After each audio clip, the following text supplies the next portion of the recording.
Okay, these are two GM 6-cut cylinders. This one you can see is a VATS.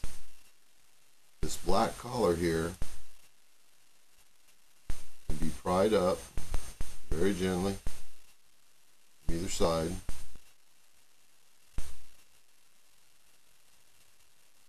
And very cautiously about the wires, slide it down. Now usually this is hanging out of the column, so you have to be real careful with the wires. Slide it down.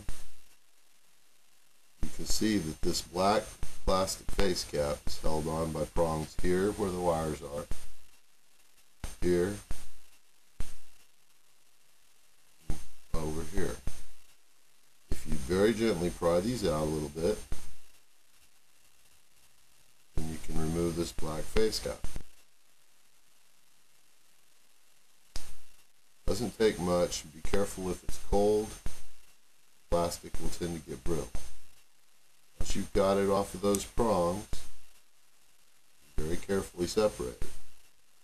That will be left hanging with the wires, and you will end up with one exactly like that. You'll notice here, inside this black face cap, where the wires goes in, there's a separate plastic piece. This can be lifted out. I don't normally remove it, but if it falls out, pay attention to it so that you'll know how it goes back in. It will only go in one way. There's this prong right here that will fit in this slot right here. So there will only be one way it can go back on. But it also covers up the electrical connectors that read, call it, in the VATS blank. Okay? They are just pushed down into the plastic face cap. So even if you run across VATS ignition with broken ears, you don't always have to replace the wiring harness through the column.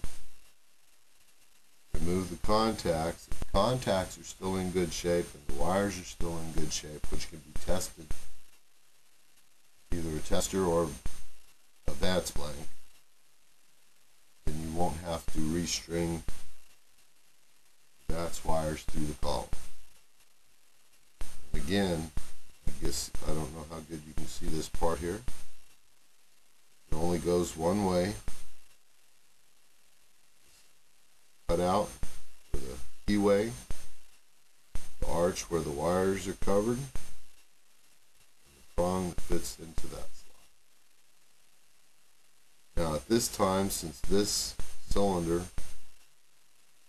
is from a mid-90s to late 90s model because it has no key code stamped on it, you can either swap it out with one that you have a key for, and then copy the cuts on that key to the proper VATS blank, or you can remove this retainer, which you do by punching through this hole.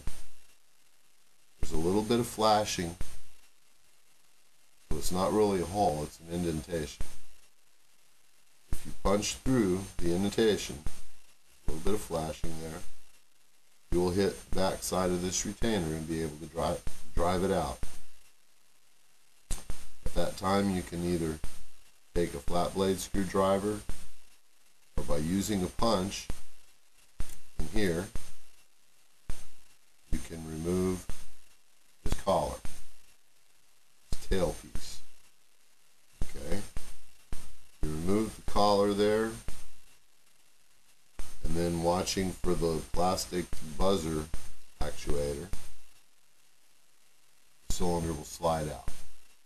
You'll have access to the sidebar and to the spring retainer, where right next to the spring retainer you can see the top of the wafers. You pick the wafers by depressing the sidebar with your fingers. Read the depth of the wafers, or use like an A1 decoder tool, which is real nifty. Read the cuts, cut the key, put it back together, money and on the way.